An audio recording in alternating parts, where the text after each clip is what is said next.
எல்லாருக்கும் வணக்கம். நான் உங்களோட ஸ்ரீதர். 100 டேஸ் இந்த ஃபார்ம் வ்ளாக் சீரீஸில் இன்றைக்கி நாள் 48. காலையிலேயே அம்மியில் வச்சு என்னமோ அரைச்சிட்ருக்கேன் அப்படின்னு பார்க்குறீங்களா? இது என்னன்னு உங்களுக்கு தெரியுதுங்களா? இது களிமண் தான். நம்மளோட பாண்ட் எடுத்தப்போ அது கடைசியில் தண்ணி கொஞ்சம் ஊற்றி வச்சுருந்தோம். அது மேலே களிமண் ஃபார்ம் ஆகிருந்துச்சு. அந்த களிமண் தான் இப்போ நம்ம எடுத்து அரைச்சிட்ருக்கோம். இந்த களிமண்ணை ஏன் அரைச்சிட்ருக்கேன்னு கேட்குறீங்களா? இன்றைக்கி நம்ம குழந்தைங்க கூட உட்காந்து கொஞ்சமாக அவங்களுக்கு எப்படி விளையாட்டு பொருள் எல்லாம் செய்யறதுன்னு சொல்லி தரப்போகிறோம். அதுக்கான மெயின் இன்க்ரீடியன்ட் இந்த களிமண் தான். இந்த களிமண்ணை 2 விதமாக நம்ம ப்ரிப்பேர் பண்ணலாம். ஒன்று வந்து ட்ரை மெத்தட், இன்னொன்று வந்து வெட் மெத்தட். வெட் மெத்தட் கொஞ்சம் ப்ராசஸ் ஜாஸ்தி, ரொம்ப நாள் ஆகும். ஆனால் ட்ரை மெத்தட் சேம் டேவே பண்ண முடியும். அதனால நான் ட்ரை மெத்தட் சூஸ் பண்ணி அந்த களிமண் எல்லாமே கொஞ்சம் சின்ன சின்ன பீஸாக அரைச்சி அதை சலித்து உள்ளே இருக்க வெறும் களிமண்ணை மட்டும் எடுத்துக்கிறேன். அதில் கலந்துருக்க மணலை எல்லாம் சலித்து வெளியே எடுத்துக்கிறேன். சாதாரண மணலில் தண்ணி ஊற்றி நல்லா குழப்பி வச்சோன்னா மேலே களிமண் இருக்கும், கீழே மணல்லாம் போய் ஜாயின் ஆகிடும். அந்த களிமண் காஞ்சதுக்கப்புறம் அதை எடுத்து இந்த மாதிரி பீஸ் ஆக்கி ஒரு சலடையை வச்சு ஃபைனான க்ளே பவுடரை மட்டும் நம்ம இப்போ பிரித்து எடுத்துக்கிறோம். எதனால் இந்த மாதிரி ரொம்ப ஃபைனாக சலித்து எடுக்கிறோம் அப்படின்னா, இதை வந்து நம்ம தண்ணி ஊற்றி ஊற வைக்கும்போது களிமண் ரொம்ப சீக்கிரமாக ஊறிடும். கொஞ்சம் பெரிய பீஸாக இருந்துச்சுன்னா அது ஊறுறது ரொம்ப கஷ்டமாக இருக்கும். அதிலிருந்து நம்ம விளையாட்டு பொருள் செய்கிறதும் கஷ்டமாக இருக்கும். அதே போல் அதில் பெரிய பெரிய கல்லோ மணல் துகள்களோ இருந்துச்சுன்னா நம்ம கையை வச்சு செய்யும்போது கையை அறுக்கிற மாதிரி இருக்கும், கிராக்கும் வரும்.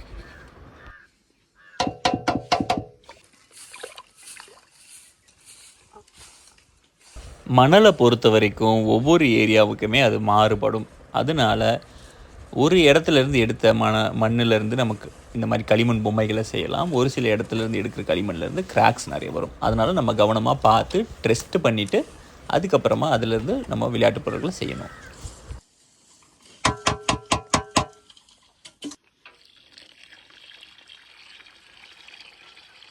இப்போது நம்ம சலிச்சு எடுத்த பெரிய பெரிய பீஸ் எல்லாமே அதுவும் களிமண் இருக்கும், ஆனால் அதில் மணலும் கலந்து இருக்கும். அதனால் அதில் தனியாக எடுத்து வச்சுட்டு தண்ணி ஊற்றிட்டோன்னா இருக்கிற பெரிய பெரிய பீஸ் களிமண்ணெல்லாம் ஊறதுக்கு கொஞ்சம் வாய்ப்பாக இருக்கும்.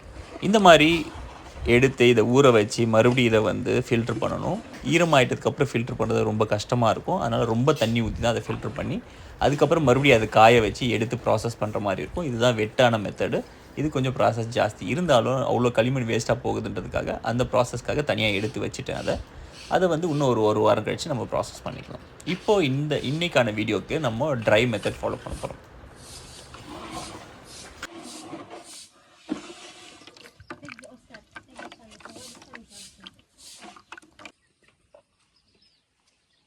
இந்த மிக்ஸில் மணல் ஜாஸ்தியாக இருக்கான்னு பார்க்குறதுக்காக ஒரு வடிகட்டி வச்சு அந்த தண்ணியை எடுத்து ஊற்றி தேய்ச்சி பார்க்குறேன். மணல் வந்து கம்மியாக தான் இருக்குது. சரி, அப்புறமா அந்த தண்ணியை வந்து வேஸ்ட் பண்ணாமல் அதை அப்படியே கொஞ்சமாக நம்ம மிக்ஸ் பண்ண போகிற களிமண்லேயும் நம்ம ஊற்றி பண்ணலாம். இது மாதிரி ரொம்ப நேரம் ஆச்சு அப்படின்றதுனால இந்த ப்ராசஸை நிறுத்தி வச்சுட்டு டைரெக்டாகவே தண்ணி ஊற்றி கொஞ்சமாக சப்பாத்தி மாவு மாதிரி பசைய ஆரம்பிச்சிட்டேன்.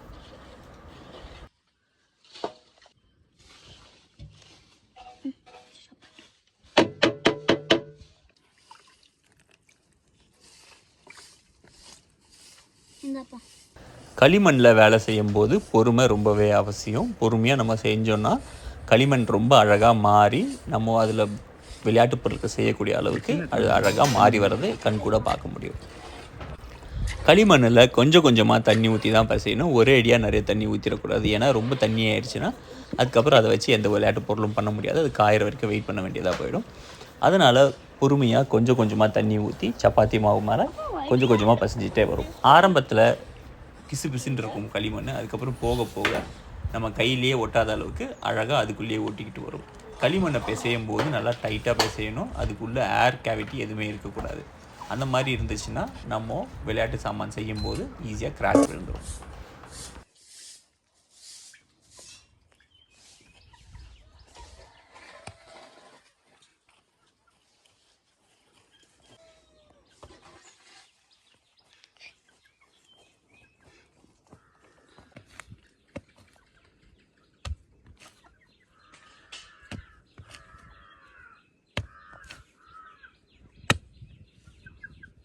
நம்ம எவ்வளோக்கு எவ்வளோ அழுத்தி அந்த களிமண்ணை பிசைகிறோமோ அவ்வளோக்கு அவ்வளோ அந்த களிமண்ணில் பிளாஸ்டிசிட்டி ஜாஸ்தியாகும். பிளாஸ்டிசிட்டி ஜாஸ்தியாக கிராக்ஸ் வர்றது கம்மியாகும்.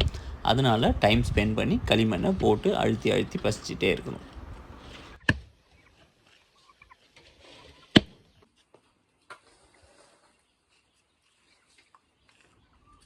இந்த மாதிரி களிமண்ணை நம்ம பிசையும் போது நம்ம கையில் இருக்க சூட்டுனாலே களிமண் மேலே காஞ்சிரும்.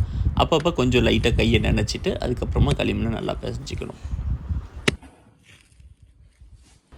நேரம் போக போக நம்ம பிசைஞ்சிட்டே இருக்கும்போது களிமண் அழகாக தனக்கு தானே ஒட்டிக்கும். நம்ம கையில் ஒட்டுறது கம்மியாகிட்டே போகும். கொஞ்ச நேரத்தில் இது மாதிரி தரையிலையும் ஒட்டுறது கம்மியாயிடும்.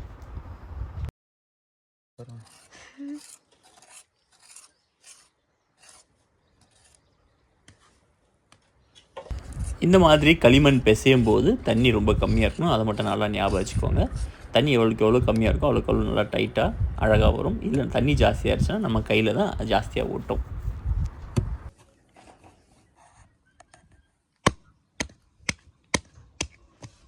சாஃப்டா இருக்கா? பாப்பா கிட்ட 2-3 மொக்க ஜோக்கு போட்டு அப்படியே நம்மளோட வேலையை பார்த்துட்டு இருக்கோம்.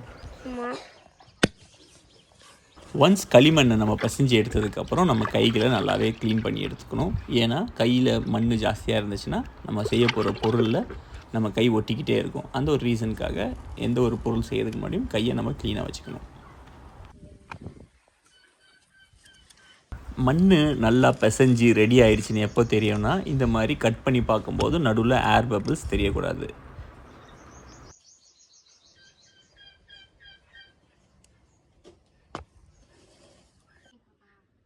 இப்போது களிமண் நமக்கு தேவையான பதத்தில் ரெடி ஆகிடுச்சு. அதனால் அதை சின்ன சின்ன பீஸாக கட் பண்ணி எடுத்து நம்ம கவரில் போட்டு வச்சுக்கிறோம். களிமண்ணை நம்ம அப்படியே வெயிலில் வச்சோம்னா ஈஸியாக காஞ்சி அதில் கிராக் வர ஆரம்பிச்சிடும். அதனால் ஒரு கவர் போட்டு சுற்றி வச்சோம்னா அதில் இருக்க வாட்டர் எவாப்ரேட் ஆக முடியாமல் அது காயாமல் அழகாக நம்ம இருக்க வேண்டிய பதத்துக்கு அழகாக இருக்கும்.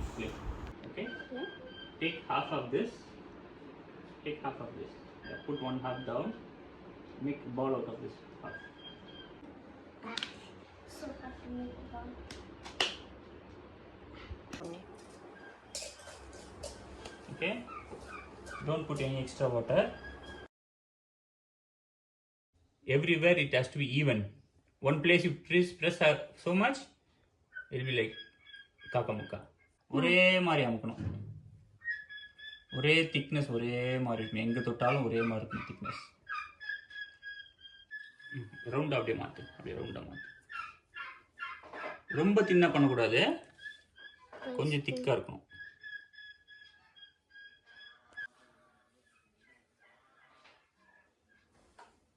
Sometimes you need to put little water in your hands also.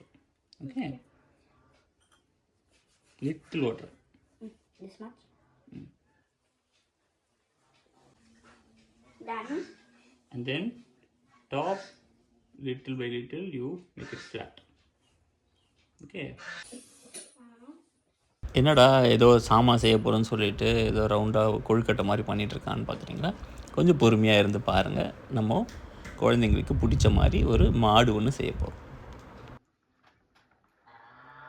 குழந்தைங்களை இந்த மாதிரி மண்ணில் விளையாட விடும்போது அவங்களோட க்ரியேட்டிவிட்டி ரொம்பவே இம்ப்ரூவ் ஆகும்.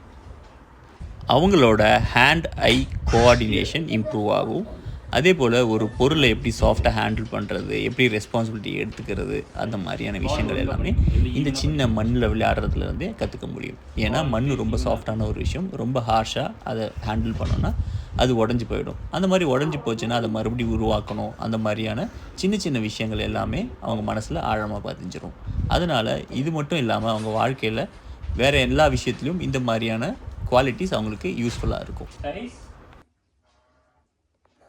இன்றைக்கி நாங்கள் என்ன பண்ண போகிறோன்றது சிம்பிளாக சொல்லிடுறேன். ஒரு பால் மாதிரி ஒன்று ரெடி பண்ண போகிறோம். அந்த பாலுக்கு கண், காது, மூக்கு, வால் அந்த மாதிரி வச்சு அதை ஒரு சின்ன மாடாக மாற்ற போகிறோம். இது பால் உள்ளே ஃபுல்லாக சாலிடாக இல்லாமல் ஹாலோவாக இருக்கணும். அப்படி தான் இருந்தால் தான் கிராக் வராமல் இருக்கும். ஃபுல்லாக ஒரு ராக் சாலிட் மாதிரி பெருசாக ஃபுல் சாலிடாக நம்ம மண் வச்சு பண்ணோன்னா அது அப்படியே காயும் போது கிராக் நிறைய வரும். Little bit of clay. Yeah, should be fine. Make a ball. Where should we make the nostrils here? Where will the nostrils come? You tell me. From the face. Yeah. So, watch how that is. Okay, அதே போல் இன்றைக்கி ரொம்ப சிம்பிளான techniques use பண்ண போகிறோம் குழந்தைங்க ஈஸியாக follow பண்ணுறதுக்காக.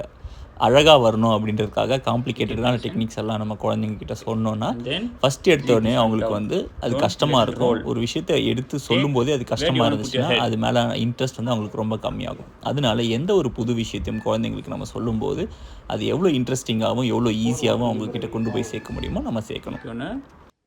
Put it here. Okay. Papa, that looks like a fat sheep. Okay, let's call it a sheep then. அடுத்து மாடுகளோட குழம்பு செய்ய போகிறோம். குழம்பு செய்கிறது ரொம்ப ஈஸி. ஒரு சின்ன ரவுண்டு பண்ணிவிட்டு அதை அப்படியே அமுக்கிட்டு நடுவில் ஒரு கட் பண்ணி விட்டுட்டோம்னா அழகான குழம்பு ரெடி ஆகிடும். அதே போல் 4 செஞ்சுட்டு அதுக்கு மேலே கொஞ்சமாக சேறு தடவிட்டு அதை நம்ம மாட்டு கூட சேர்த்து ஜாயின் பண்ணிட்டோம்னா அழகாக ஒட்டிக்கும். Put the food. Scratch there also.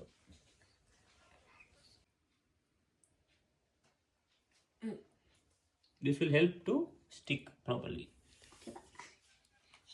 And then that is going to stick. Okay. Lay down, Kobe. Okay. The water lilies.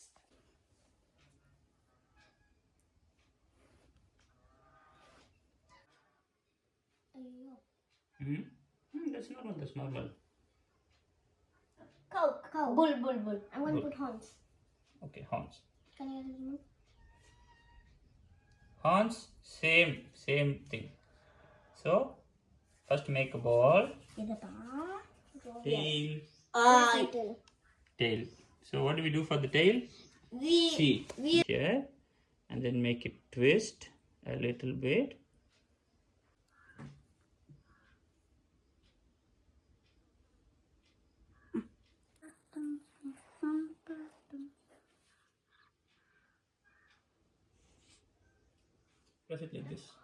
இதுக்கப்புறம் மாடுக்கு தேவையான ஒரு ஃபீச்சராக நம்ம ஆட் பண்ணிகிட்டே வர போகிறோம்.